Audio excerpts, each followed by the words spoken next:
Très très bien, merci Excellence pour cet exposé très informatif.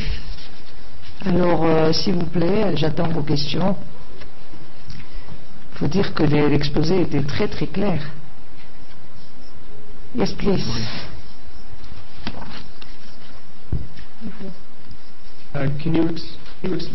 Jason Zingham from Blind News in the U.S. Can you explain the process for selecting the winners of the competition, of the prizes? Can you explain who's on the board or whatever committee that is selecting those prizes? What's the criteria they're looking for? Things like that. Let me focus myself on what happened at the end at the department level, at the continental level. We launched a call to select the best, the outstanding researchers in each of the two domains, basic sciences and life and earth sciences. And the best criteria is the publications, the possibility that this the candidate has proved in terms of patent, in terms of patent and publications in highest journals, scientific journals, yes. And the jury will select the best of them based on those criteria. Yeah. Is okay? Yes. Who is on the selection committee? Are they representatives from the AU or from the different universities? Yeah, the jury is composed mainly by the fellow of academics, Academy of Science, academies of science.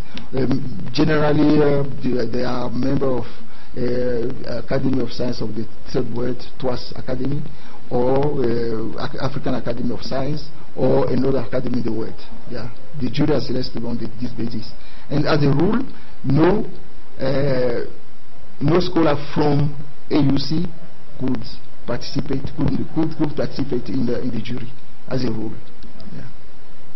Yeah. Thank you. D'autres questions, s'il vous plaît? Yes, please.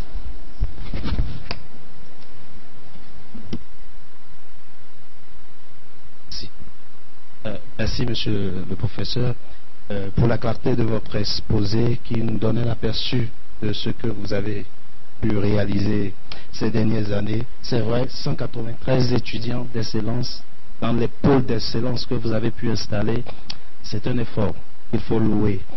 Mais en même temps, quand on fait la comparaison avec le besoin du continent en termes de formation des jeunes, c'est dérisoire. C'est tout à fait dérisoire. Qu'est-ce qui explique aujourd'hui que nos États africains n'arrivent pas à consacrer les efforts qu'il faut à la formation des jeunes? Parce que nous sommes à une époque où il faut être compétitif. La compétitivité exige la formation, une formation de qualité. Pourquoi ça traîne les pieds sur le continent? Merci. Bien. C'est un problème assez délicat. J'ai commencé par dire tout à l'heure que dans les années 80, l'élan des pays africains vers le développement de l'enseignement supérieur a été brisé par les programmes d'ajustement structurel. Et c'est pas seulement vrai chez les francophones, c'est vrai chez tout le monde. Dans tous nos pays, il y a eu ce fameux programme d'ajustement structurel où les gens nous ont dit non, n'investissez plus dans le social, parce qu'ils ont considéré que l'éducation c'est du social, ce qui est faux. Bon, donc, cet élan a été brisé et il faut reconnaître aujourd'hui que nos États ont commencé à faire des efforts. Et je peux vous dire en parenthèse que les premières bourses qui ont été accordées aux étudiants de l'université panafricaine ont été entièrement payées sur les ressources de nos États membres. Ce n'est pas les partenaires, c'est les États membres eux-mêmes qui ont financé les premières bourses dont bénéficient aujourd'hui nos étudiants qui sont sur le terrain. Donc la première explication c'est ça.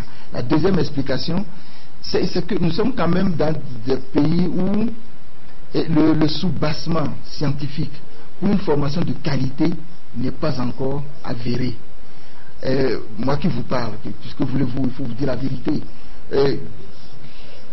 Il y a 15 ans, si on me demandait de mettre mon enfant dans une université au Bénin, je dirais non. Oui, parce que bon, la qualité n'est pas là et je rêve d'une qualité pour mes enfants. J'ai été formé dans des conditions de qualité et comme tout bon père, je rêve que mes enfants soient dans les mêmes conditions au moins que moi. Bon. Maintenant, les choses sont vraiment en train de changer.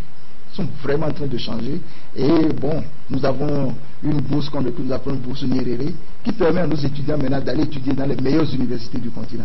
Et quand je dis les meilleures universités, disons les moins mauvaises, parce que la plupart de nos universités sont mauvaises. Dans les universités les moins mauvaises, on les envoie là.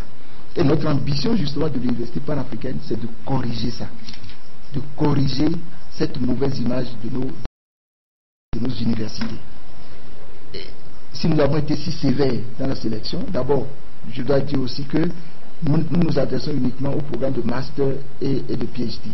Donc, si nous avons été sévères comme ça, c'est parce que nous voulons former la petite crème. Et c'est cette crème-là qui va donner naissance, qui va contribuer à changer radicalement l'image de l'enseignement supérieur sur le continent.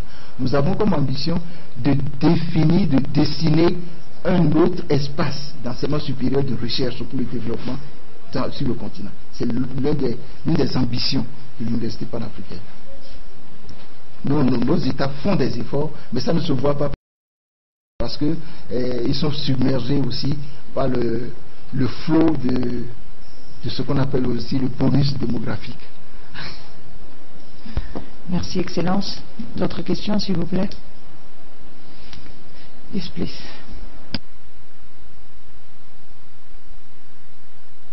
Je voudrais vous demander quelle place vous donnez à l'université numérique. C'est-à-dire que actuellement on rencontre différents jeunes et différents acteurs qui donnent une place de choix à l'université numérique. Récemment, j'ai rencontré un jeune Camerounais qui est en train de faire un partenariat avec le MIT aux États-Unis, donc justement pour démocratiser cet accès à l'université et ne pas tomber dans l'élitisme. Est-ce que c'est une piste de réflexion que vous avez investiguée? Oui, comment vous comptez la mettre en place? C'est une piste qui va justement doubler ce que nous sommes en train de faire pour répondre un peu à ce besoin de former plus de gens. L'université panafricaine vient juste de démarrer. Peut-être au bout de 2, 3, 3e génération, nous allons doubler ce que nous sommes en train de faire là, pas la formation en ligne, dans des conditions que nous allons définir, mais toujours en nous référant à la qualité, parce que tout n'est pas bon dans ce qui se fait en ligne, même si c'est fait par MIT. D'accord.